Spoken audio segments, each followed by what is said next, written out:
2,500 years ago, war strategist and author Sun Tzu, in his book The Art of War, had this to say. He said, "Strategy without tactics is the slowest route to victory, but tactics without strategy is the noise before the defeat."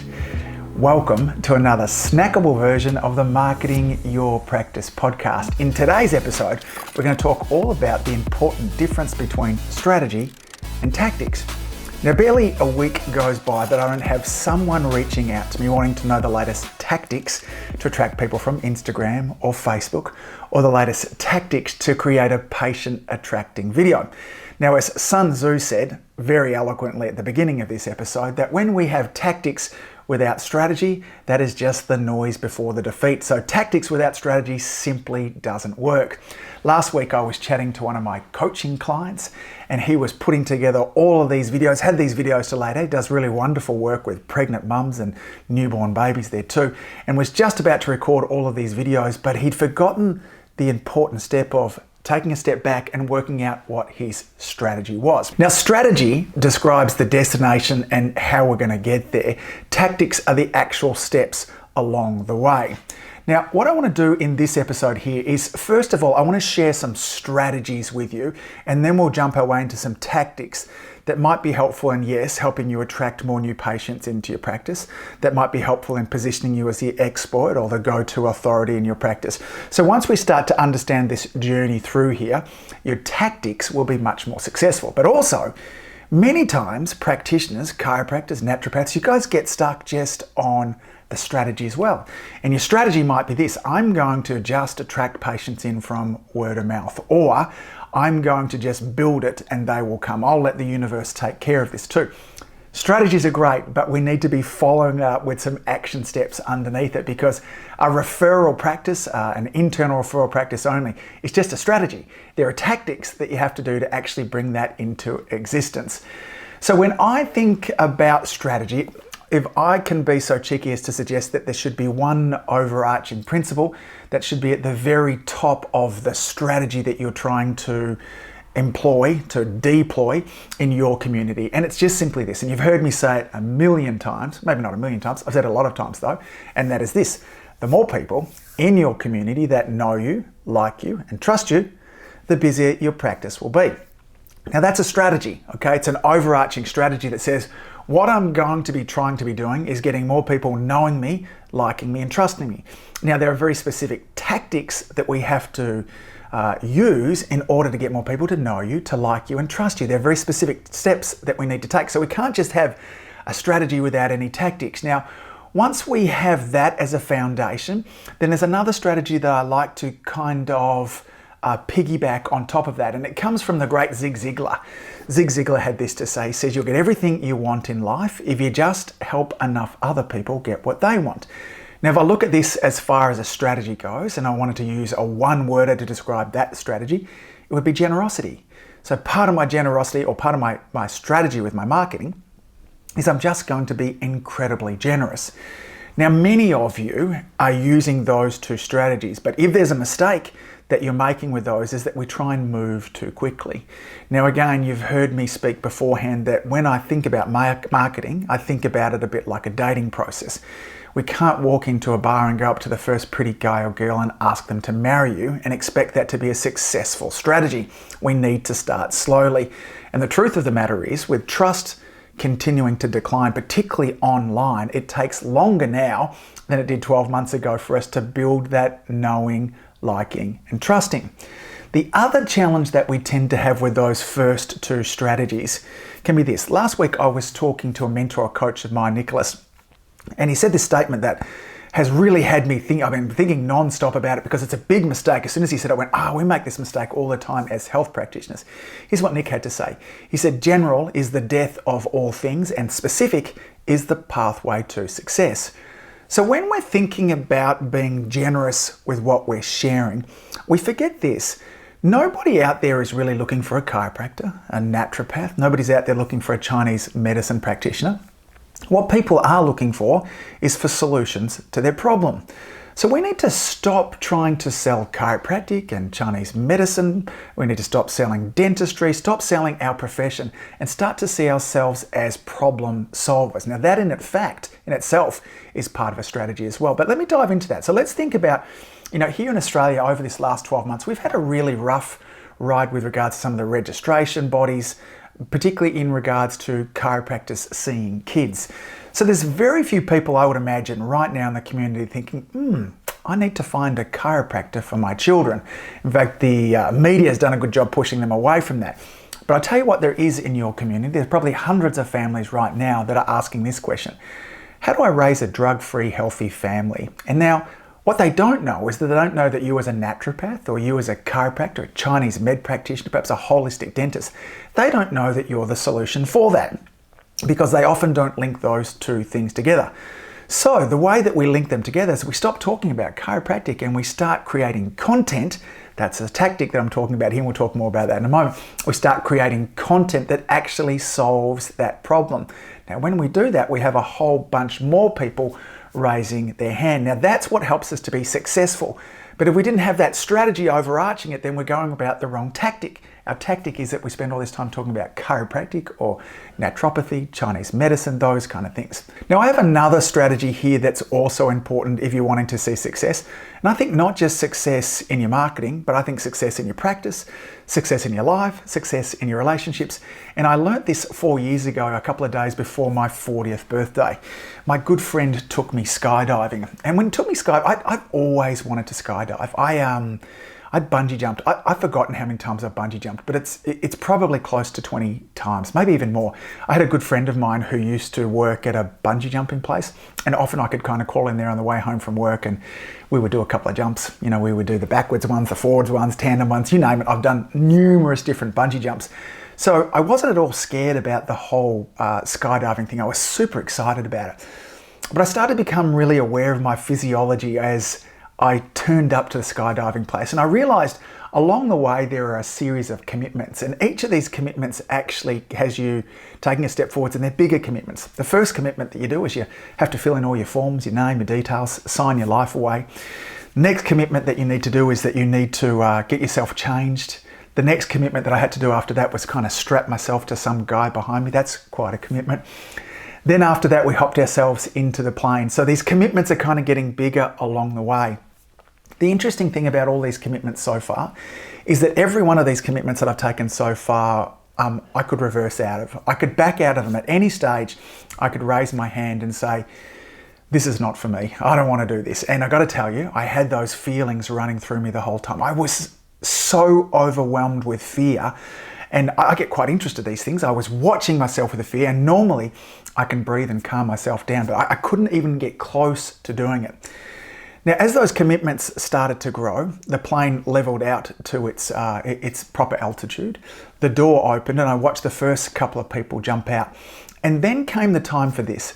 It came the time that I needed to make a commitment that was unback-outable. Like once I got to the edge of the plane there and we jumped out, at that moment through there, I had to be 100% committed. And the truth is, if you're to have successful with the strategies that I've talked about so far, if you're to have success with your marketing and you're going to be solving problems, you need to be as committed as I was jumping out of that aeroplane to actually making a difference to the lives of the people who you're serving in your community. Now, if you just bring commitment, that level of commitment, the strategy that says I'm committed to having more people know me, like me, and trust me, and I'm going to be generous, then it almost doesn't matter what tactics that you take, if that's your driving force behind it. Notice Sun Tzu had said at the start, he said, if you have strategy without tactics, you'll get there. It's just really slow. But if you have tactics without strategy, it's defeat. So if you're going to be focusing on one part of the strategy and the tactics, then you've got to have your strategy nailed. And so the strategy in summary that I'm suggesting that you have is be generous, be committed to getting and having more people know you, like you, and trust you, and be committed to being committed. I'm not sure if you can do that, but 100% like that. Once you jump out of the plane, there's no stepping back. Now, once you've done that, the next thing that we need to start to think about really is we now need to start to think about tactics. What are the tactics that will make those strategies more impactful for you. And I touched on one of these beforehand because it's also a tactic. Man, there's all this strategy and tactic stuff. It's a mouthful there too. So if I'm confusing you, hold on in there. Or maybe this might be literally, I'm going to suggest this is probably a 2 times listen through, because this is the biggest mistakes that we make, is in terms of getting these concepts mixed up inside of there. But I started to talk before that one of the tactics that you're going to have there is that you're going to stop talking about your profession. You're going to start solving problems.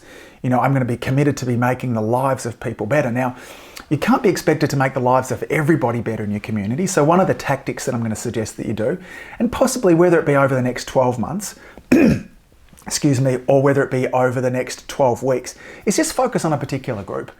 Who's your commitment to? Is your commitment to solving problems for athletes? Is your commitment to solving people with headaches, migraines?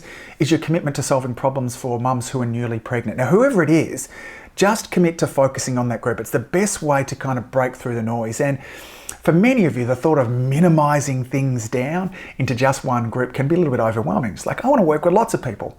Great, you'll get to work with lots of people, but at least for the next 12 weeks, let's just focus on one person. And what you're going to do with that group, tactic number 2, is that you're going to create really high value content that solves a problem for them. Now, when you start solving problems for people in your community, the thing that'll happen is you'll build massive amounts of trust. Remember, we want people to know us, like us, and trust us. And this process of knowing and liking is incredibly elevated and accelerated when we just start helping people solve their problems. So if we go back to that person that might have the migraine headaches, what video or blog or post could you create that gets them a step closer to having less of those headaches? Could you talk to them about a proper way to do a water detox? What foods are often associated with headaches? Maybe you could teach a really simple breathing meditation to them. There are numerous things that you could share on social media, on YouTube, on Instagram, in a minute or less, that'll get that person one step closer to them getting the health outcomes that they want. So our strategy, our first tactic, there I go again. Our first tactic is we're going to focus just on a group of people for this next 12 weeks. Our second tactic that we're going to do is we're going to create content that solves problems for these people. Now, after that, I want you to start to get a bit fancier, because if you just do those 2, that's the spot. So level 1, but for those of you that are advanced students and you want to go a little bit further than that, then what I want you to do, one of the difficulties with social media nowadays is simply this, is that it's such a busy platform, is it's really hard to have ongoing conversations because it flows through like a really fast river. So we often get missed inside it. Now, the way to get yourself in front of these people more often, there's 2 ways. We can pay to get in front of them. I'm going to talk about that in a moment. Or we can start to get people's email addresses. Now, when you get an email address of somebody, not only can we communicate with them on social media, but we can send them an email once a week, once a fortnight, once a month. And email, and I'll talk about that in a subsequent episode, maybe even next. I've got some outlines of what I want to talk about on our next episode. I'm going to talk to you about why you should be using email and how to be using email effectively so you can be having more ongoing conversations. But in essence, what we want to create is a nice ethical bribe. What's a high quality piece of content, maybe a PDF, a checklist, a video, that you can say to somebody, hey, listen, give me your name and email address and I'll send you over to this other piece of content. The benefit of that is, as I mentioned before, is it gives us more opportunities to actually follow up with people afterwards. And then, remember this, we want people to know you, like you, and trust you. And the more often that you're in front of somebody, the more likely they are to know you. So these are the tactics that we're heading towards for know, like, and trust. Now, the next tactic that I want you to be thinking about is simply this, is I want you to be deploying a paid advertising strategy. I mentioned before that social media is so incredibly busy, it's easy to get lost. Now, you can break through a bit of that noise by spending just $1 a day. So your great content that you create, simply hit the boost button underneath it and boost it out to your local area. Now, for those of you that are in a more rural area, then you're probably thinking about that 6-mile, 10-kilometre radius. For those of you that are in busy inner city areas, it's probably half that distance. Boost it out, just spend $1 a day. For most of you, and from the clients that I kind of coach around the world, most of you, $1 a day is going to get you in front of anywhere between another 700 and 7,000 people. Imagine that. Imagine being able to put your video in front of another 700 to 7,000 people for just $1. Do that for a week. Now these tactics, okay, let's go over them again. The tactics is that we're going to focus on just one group of people for the next 12 weeks. We're going to create content that solves their problem. We're going to put together an ethical bribe in exchange for an email address so we can follow up with them afterwards. And then finally, we're going to employ or deploy a paid advertising strategy, $1 a day, so we can get in front of more people. These tactics, built on the strategies of having more people know you, like you and trust you, and being incredibly generous, will be the fastest path for you at the end of 2019 and into 2020, positioning you and your practices as the community influencers, as a place to be, building authority and building expertise so you can be saving more lives. So my encouragement to you is get to work. Start to actually put this stuff into play. It's one thing knowing it, it's another thing actually starting to get this into play.